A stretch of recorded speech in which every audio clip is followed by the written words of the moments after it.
Hola chicos, bienvenidos de nuevo a mi canal Your Medic. Hoy vamos a hablar sobre lo que es la fisiología cardíaca, todo lo que engloba estructuras, potencial eléctrico y el ciclo cardíaco. El corazón es ese motor incansable que mantiene la vida. Funciona gracias a una precisa coordinación entre su estructura anatómica y los procesos eléctricos que regulan su ritmo. En esta presentación exploraremos detalladamente cómo la anatomía cardíaca permite un funcionamiento fisiológico, los mecanismos del potencial eléctrico y las fases del ciclo cardíaco que permiten la circulación sanguínea a nivel sistémico y a nivel pulmonar. ¿Ok? Entonces, vamos a comenzar. El sistema de conducción eléctrico del corazón. Consiste en que el corazón posee un sistema especializado de conducción eléctrica que permite la contracción coordinada de sus cámaras o cavidades. Esto incluye lo que es el nodo sinoauricular, que es el marcapaso primario ubicado en la aurícula derecha y que inicia espontáneamente lo que es el impulso eléctrico o potencial eléctrico. También tenemos el nodo auriculoventricular que retrasa ese impulso eléctrico y el haz de His, que es el que conduce ese impulso eléctrico hacia las fibras de Purkinje. Y por último, las fibras de Purkinje que distribuyen rápidamente o aceleradamente el impulso por toda la masa ventricular. Esa masa ventricular lleva por nombre tejido muscular estriado cardíaco o también conocido como miocardio. Los cardiomiocitos forman un sitio funcional conectado por uniones en hendidura, permitiendo lo que es el impulso eléctrico y que se propague como una onda continua por todo el músculo cardíaco. Entonces tenemos el nodo sinoauricular, el nodo auriculoventricular, el haz de His y las fibras de Purkinje.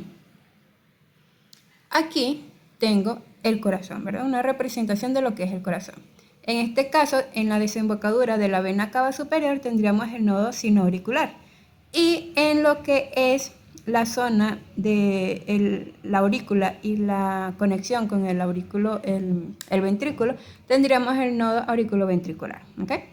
Y a su vez estarían conectadas por unas fibras internodales, ¿verdad?, que ayudan a la propagación del impulso eléctrico. Luego de esto, de pasar del primer marcapasos natural al segundo marcapasos natural, va a pasar por medio del tabique o septum interventricular hacia el haz de His. Y esta a su vez se va a dividir en unas ramas, ¿verdad?, que van a conocerse como fibras de Purkinje. Y ahí nosotros vamos a obtener la aceleración del impulso eléctrico hacia todo el músculo estriado o el miocardio. ¿Ok? Muy bien, eso de manera muy general.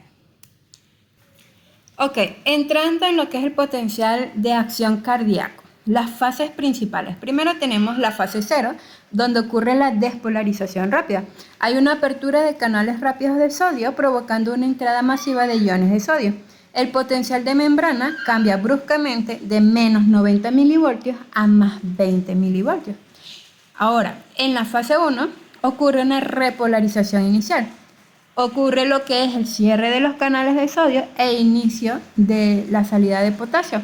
El potencial disminuye ligeramente hasta aproximadamente 10 milivoltios.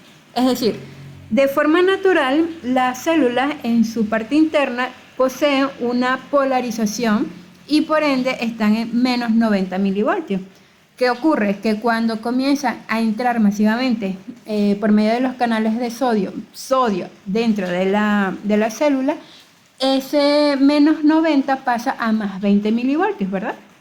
Luego de ello hay una repolarización, es decir, intenta nuevamente entrar a su parte negativa gracias a que se cierran los canales de potasio y comienzan a salir, se cierran los canales de sodio y comienzan a salir los iones de potasio.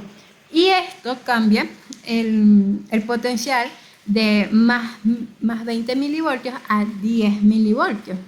Ahora, esta fase es muy breve, por lo tanto, ocurre lo que es una especie de meseta, debido a que se abren los canales lentos de calcio, equilibrando la salida de potasio. Esta fase única del corazón mantiene la contracción y dura aproximadamente de 200 a 300 milisegundos. La fase 3 que es la repolarización final, es donde ocurre el cierre de canales de calcio mientras continúa la salida de potasio de forma ultra rápida y lenta. Y la fase lenta, como posee un mayor tiempo de duración, es la que ayuda a restaurar el potencial negativo dentro de la célula. Y por último, se da el potencial de reposo, que es el mantenimiento del potencial de membrana en menos 90 milivoltios gracias a la bomba sodio-potasio ATPase, que restablece los gradientes iónicos. Vamos a verlo aquí en el Paint de una forma más esquemática. Comienza la fase 0 y termina en la fase 0. Ahora, primero estaba en menos 90 milivoltios. Salió potasio y entró sodio. Eso hizo que hubiera un pico y un cambio brusco en el potencial de membrana, pasando de menos 90 milivoltios a más 20 milivoltios. Luego de eso se cerraron los canales de potasio, de sodio, y hubo una especie de meseta. Esta es la fase 2. Ahora, debido a que comenzaron a salir los iones de potasio, ahí hubo un cambio de nuevo, una repolarización de lo que es el potencial de membrana y comenzó a bajar de nuevo a su negatividad. Y se mantuvo gracias a la bomba sodio-potasio ATPase. Ok, en cuanto a la introducción al ciclo cardíaco. Tenemos que el ciclo cardíaco es una secuencia coordinada de eventos mecánicos y eléctricos que se repiten con cada latido, a una frecuencia cardíaca normal de 70 latidos por minuto. Cada ciclo dura aproximadamente 800 milisegundos, que se traducen en 0,8 segundos. Este ciclo está compuesto por dos fases principales: la sístole, que es la fase de contracción donde el corazón expulsa la sangre, y la diástole, que es la fase de relajación donde las cámaras cardíacas se llenan de sangre.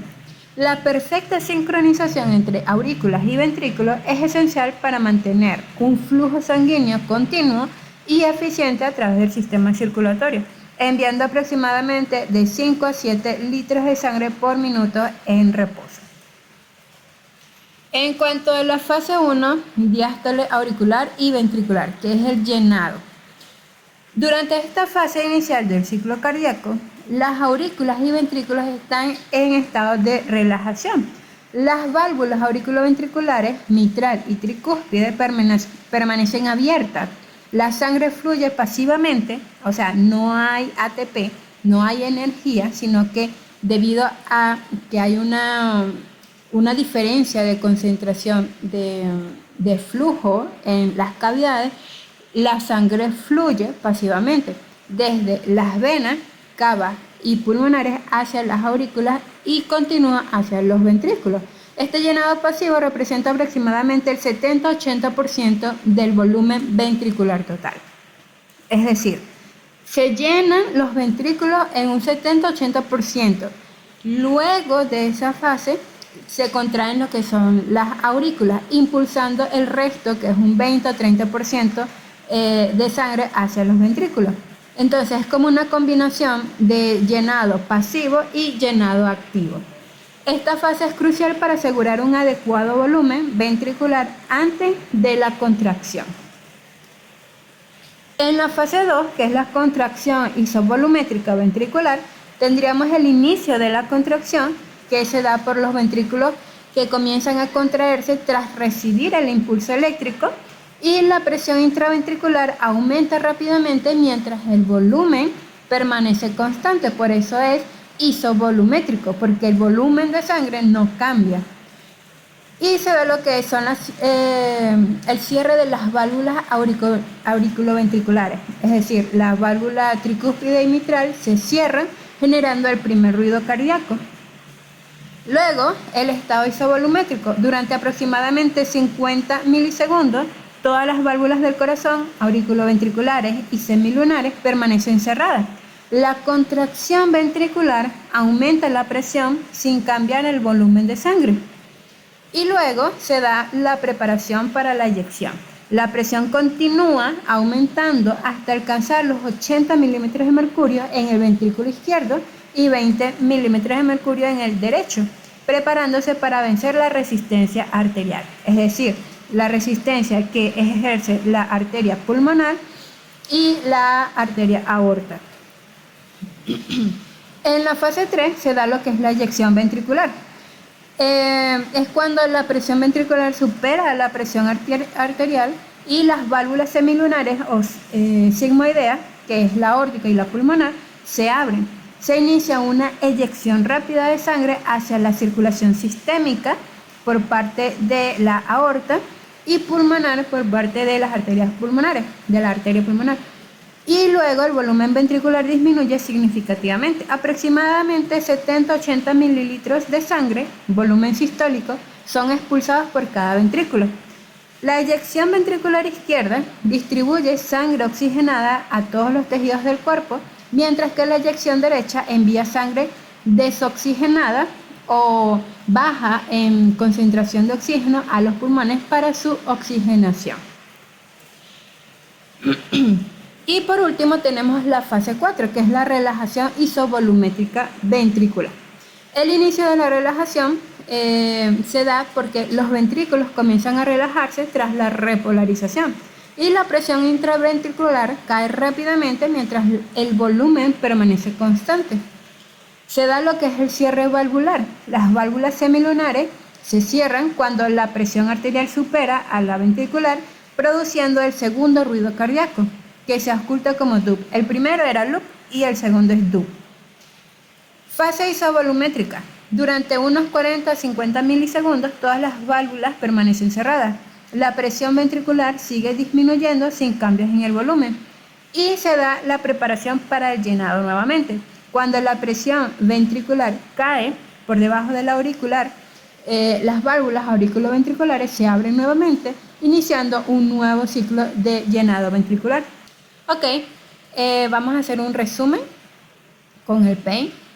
Tenemos que primero se da lo que es el llenado, una combinación de llenado pasivo y activo en las aurículas, ¿verdad? La aurícula derecha e izquierda, y luego pasa a lo que es los ventrículos derecho e izquierdo en un 70-80% en la parte de llenado pasivo, y luego por medio de la contracción auricular se da el 100% de llenado de los ventrículos, y ahí ocurre lo que es el primer ruido cardíaco.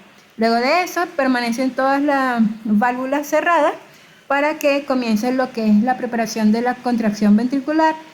Se rompe la tensión arterial y genera una eyección de los ventrículos hacia las arterias pulmonar y la arteria aorta.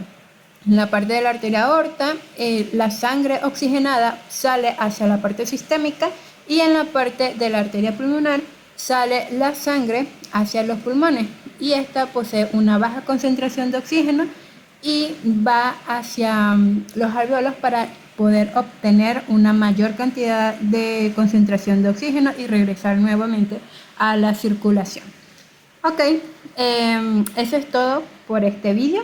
Espero que lo hayan entendido, y si no, repitan el vídeo hasta poder entenderlo, porque la próxima semana vamos a comenzar con lo que es el electrocardiograma. ¿Okay? Nos vemos en el próximo vídeo. No olviden suscribirse, dar like, y esperen ya lo que es el curso de lo que es el electrocardiograma. Chaito.